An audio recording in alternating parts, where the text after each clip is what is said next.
Israeli নতুন হামলার আশঙ্কা, যে কোনো পরিস্থিতিতে ইরান প্রস্তুত। ইরান ও ইসরায়েলে সমানতালে চলছে যুদ্ধের প্রস্তুতি।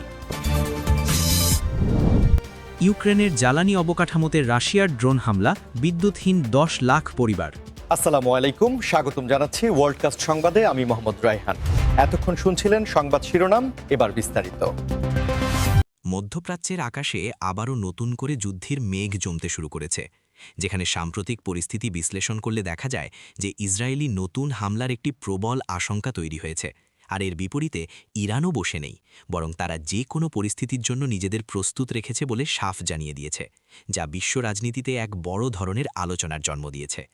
বর্তমান সময়ে আন্তর্জাতিক গণমাধ্যমগুলোর দিকে তাকালে বোঝা যায় যে আঞ্চলিক উত্তেজনা বা জিওপলিটিক্যাল টেনশন এমন এক পর্যায়ে পৌঁছেছে যেখানে কূটনৈতিক আলোচনার চেয়ে সামরিক প্রস্তুতির খবরই বেশি সামনে আসছে। আর এই প্রেক্ষাপটে ইরানের শীর্ষ কর্মকর্তারা বারবার হুঁশিয়ারি দিচ্ছেন যে যদি তাদের ভূখণ্ডে বা স্বার্থে আঘাত আসে, তবে তারা তাৎক্ষণিক এবং কঠোর জবাব দিতে বিন্দুমাত্র দ্বিধা করবে না। আসলে দেখুন, আধুনিক যুদ্ধ বা সংঘাতের ধরনটা কিন্তু অনেকটাই পাল্টে গেছে।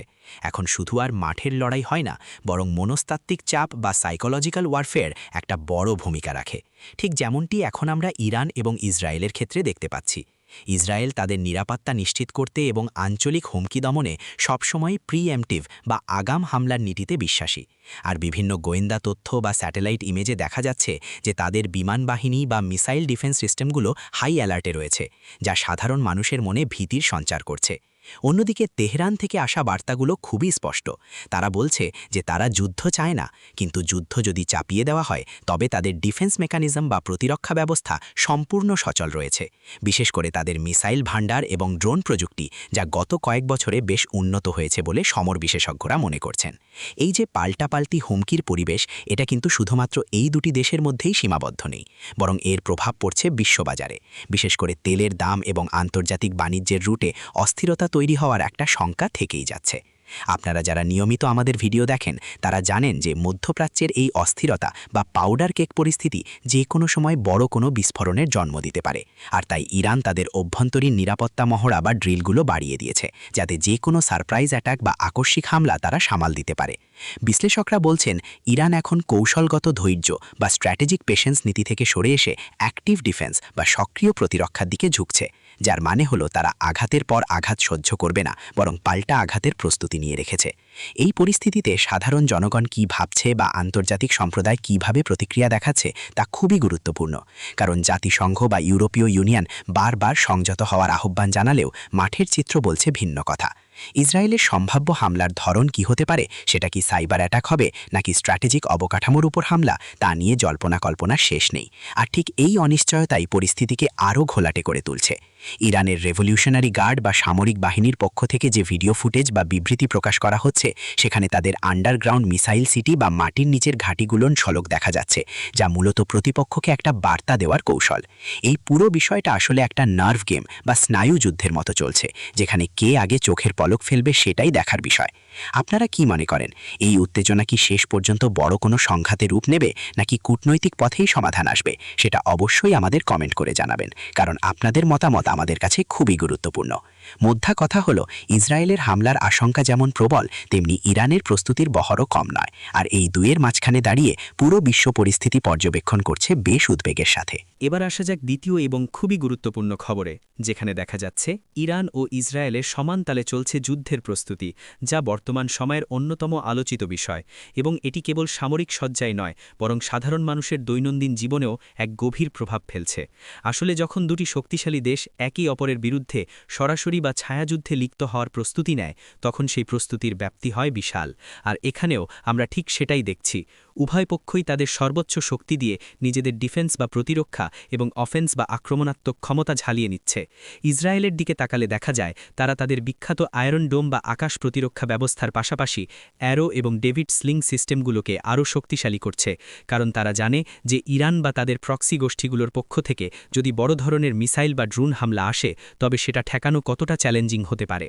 একই সাথে ইসরায়েলি রিজার্ভ ফোর্সেস বা সংরক্ষিত বাহিনীকে প্রস্তুত রাখা, নিয়মিত মহড়া বা ড্রিল করা এবং দেশের উত্তরাঞ্চল ও দক্ষিণাঞ্চলের সীমান্তগুলোতে নজরদারি বাড়ানো হয়েছে বহুগুণে, যা আসলে একটি ফুল স্কেল ওয়ার বা সর্বাত্মক যুদ্ধের প্রস্তুতির ইঙ্গিত দেয়। অন্যদিকে ইরানের চিত্রটাও কিন্তু বেশ চমৎপ্রদ এবং ভীতিকর, কারণ তারা গত কয়েক দশকে পশ্চিমা নিষেধাজ্ঞার মধ্যেও নিজেদের সামরিক শিল্পকে যেভাবে গড়ে তুলেছে তা সত্যিই বিস্ময়কর। ইরান তাদের ব্যালিস্টিক মিসাইল প্রোগ্রামকে তাদের জাতীয় নিরাপত্তার মেরুদণ্ড মনে করে এবং সাম্প্রতিক সময়ে তারা এমন সব হাইপারসনিক মিসাইল বা দ্রুতগতির ক্ষেপণাস্ত্র তৈরির দাবি করেছে যা নাকি যে কোনো প্রতিরক্ষা ব্যবস্থাকে ফাঁকি দিতে সক্ষম। এই যে সমানতালে প্রস্তুতি, এটা আসলে একটা ব্যালেন্স অফ টেরার বা ভীতির ভারসাম্য তৈরি করছে, যেখানে উভয় পক্ষই বোঝাতে চাইছে যে আমাকে আক্রমণ করলে তার চড়া মূল্য দিতে হবে। যুদ্ধের প্রস্তুতির আরেকটা বড় দিক হল সিভিল ডিফেন্স বা বেসামরিক সুরক্ষা। আর খবরে শোনা যাচ্ছে যে উভয় দেশেই সাধারণ মানুষকে জরুরি অবস্থায় করণীয় সম্পর্কে সচেতন করা হচ্ছে, বাংকার বা আশ্রয় কেন্দ্রগুলো পরিষ্কার করা হচ্ছে এবং জরুরি খাদ্য ও ওষুধ মজুত করার পরামর্শ দেওয়া হচ্ছে। ভাবুন তো একবার সাধারণ মানুষের মানসিক অবস্থার কথা। যুদ্ধের দামামা যখন বাজে তখন অর্থনীতিতেও এর বড় ধাক্কা লাগে। স্টক মার্কেট থেকে শুরু করে মুদ্রার মান সবকিছুতেই এক ধরনের অস্থিরতা কাজ করে, যা আমরা এখন ইরান এবং ইসরায়েল উভয়ের ক্ষেত্রেই লক্ষ্য করছি। সমরবিদরা বলছেন এই প্রস্তুতি শুধু লোক দেখানো নয়, বরং এর পেছনে রয়েছে গভীর কৌশলগত হিসেব নিকেশ, কারণ আধুনিক যুদ্ধক্ষেত্রে প্রযুক্তি বা টেকনোলজি একটা বড় ফ্যাক্টর। আর তাই আমরা দেখছি সাইবার স্পেসেও বা ইন্টারনেটের জগতেও দুই দেশের হ্যাকার গ্রুপগুলো একে অপরের গুরুত্বপূর্ণ ওয়েবসাইট বা অবকাঠামো হ্যাক করার চেষ্টা চালিয়ে যাচ্ছে প্রতিনিয়ত। ইরান তাদের আঞ্চলিক মিত্রদের সাথে সমন্বয় বাড়াচ্ছে, অন্যদিকে ইসরায়েল তাদের পশ্চিমা মিত্র, বিশেষ করে আমেরিকার সাথে ঘনিষ্ঠ যোগাযোগ রাখছে, যাতে প্রয়োজনীয় সামরিক সহায়তা দ্রুত পাওয়া যায়। এই যে যুদ্ধের সাজ রব, এটা কি শুধুই প্রতিপক্ষকে ভয় দেখানোর জন্য, নাকি আসলেই বড় কিছু ঘটতে যাচ্ছে তা নিয়ে বিশেষজ্ঞদের মধ্যেও মতভেদ রয়েছে। তবে একটা বিষয় নিশ্চিত, যে কেউই এখন আর কোনো ঝুঁকি নিতে চাইছে না।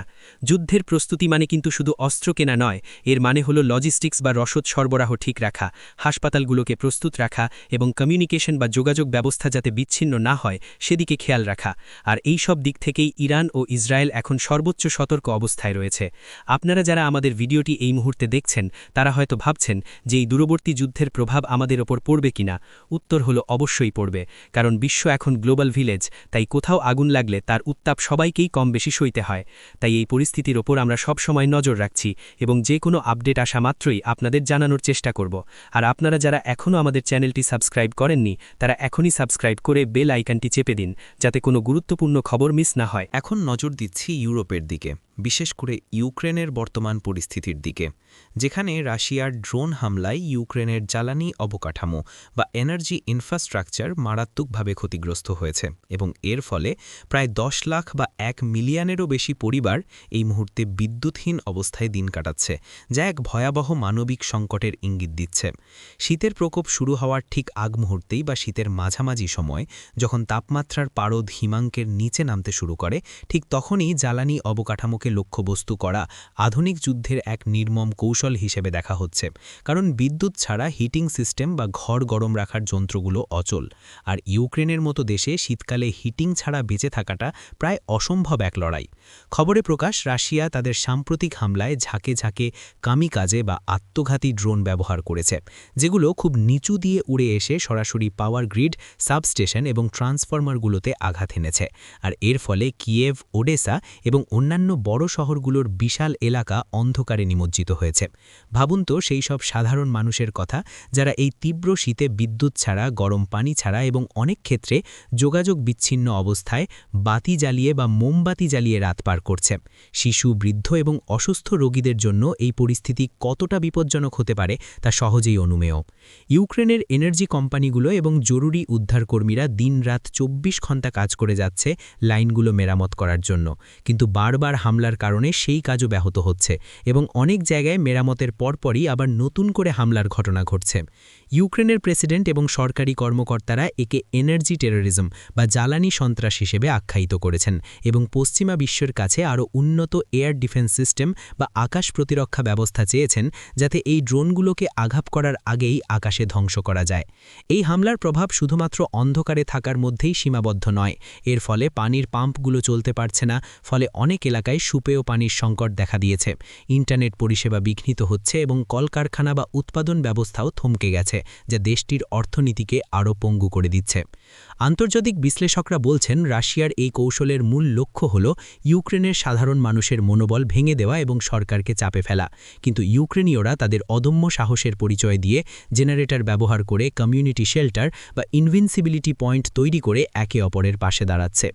10 লাখ পরিবার বিদ্যুৎহীন, মানে প্রায় 40-50 লাখ মানুষ সরাসরি ভুক্তভোগী, যা একটি ছোট দেশের মোট জনসংখ্যার সমান হতে পারে। এই পরিস্থিতিতে বিশ্ব স্বাস্থ্য সংস্থা বা WHO সতর্ক করেছে যে শীতকালে বিদ্যুতের অভাব স্বাস্থ্য ঝুঁকি বাড়িয়ে দিতে পারে, বিশেষ করে নিউমোনিয়া বা ঠান্ডাজনিত রোগের প্রকোপ বাড়তে পারে। আপনারা যারা এই খবরটি দেখছেন তারা নিশ্চয়ই বিদ্যুতের গুরুত্ব অনুধাবন করতে পারছেন। আমাদের জীবনে কয়েক ঘন্টা বিদ্যুৎ না থাকলেই যেখানে অস্থিরতা শুরু হয়, সেখানে দিনের পর দিন বিদ্যুৎহীন থাকাটা কতটা কষ্টকর হতে পারে। এই যুদ্ধের এই দিকটি, অর্থাৎ বেসামরিক অবকাঠামোতে হামলা নিয়ে আন্তর্জাতিক মানবাধিকার সংস্থাগুলো উদ্বেগ প্রকাশ করেছে। আমরা আশা করি সাধারণ মানুষ এই দুর্ভোগ থেকে দ্রুত মুক্তি পাবে। এই ছিল আজকের বিস্তারিত আলোচনা। ভিডিওটি তথ্যবহুল মনে হলে অবশ্যই একটি লাইক দেবেন এবং বন্ধুদের সাথে শেয়ার করে তাদেরও জানার সুযোগ করে দেবেন। আর হ্যাঁ, আপনি যদি আমাদের চ্যানেলে নতুন হয়ে থাকেন তবে আমাদের পরিবারের সদস্য হতে ভুলবেন না। দেখা হবে আগামী ভিডিওতে নতুন কোনো গুরুত্বপূর্ণ আপডেট নিয়ে। ততক্ষণ পর্যন্ত সবাই ভালো থাকুন, সুস্থ থাকুন এবং নিরাপদে থাকুন। ধন্যবাদ সবাইকে।